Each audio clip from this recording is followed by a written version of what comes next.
Welcome to this tutorial on partial fraction decomposition. Today, we are focusing on a specific and very common scenario, repeated linear factors. We will learn how to properly decompose fractions that have terms like x minus a squared in the denominator. First, let's remember why we do this. Partial fraction decomposition is a method used to break down a complex rational expression into a sum of simpler, bite-sized fractions. This is incredibly useful in calculus, especially when you need to integrate a complicated function that would otherwise be impossible to solve directly. Here is the scenario we are tackling today. Look at the denominator of this fraction. We have the factor x minus 1, but it is squared. This means the factor x minus 1 appears twice. We call this a repeated linear factor. Because of this exponent, our standard decomposition rules need a small adjustment. So, what is the rule? When you have a linear factor repeated n times, you must create a partial fraction for every power from 1 up to n in our case. Since we have x minus a squared, we need two terms. One with x minus a in the denominator, and another with x minus a squared in the denominator. You might wonder, why can't we just have two terms with the simple linear denominator?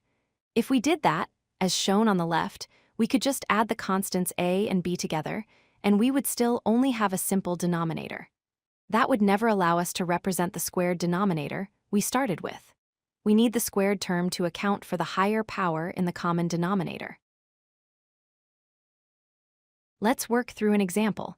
We have 5x minus 4 divided by x minus 1 squared.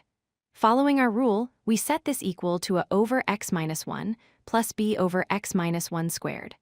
Our goal now is to find the specific values for the constants a and b.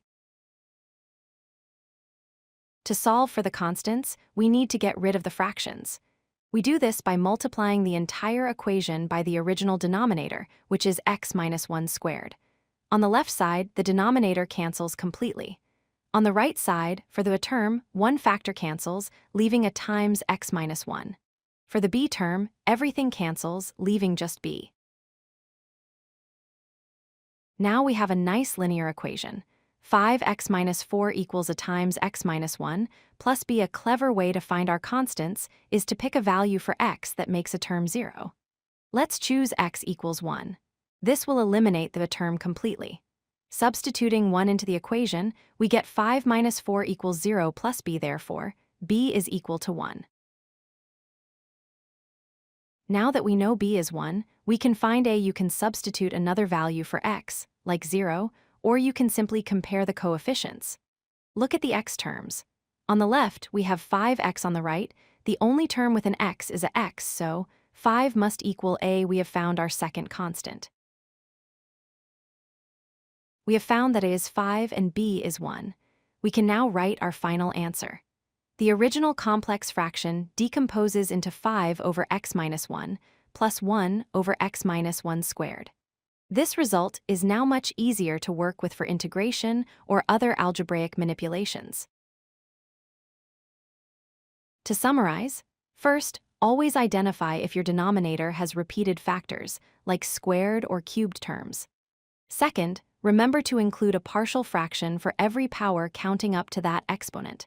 And finally, solve for your constants by clearing the denominator and using smart substitution values. If you like this video, hit that like button and don't forget to subscribe. Visit codelucky.com for more such useful content.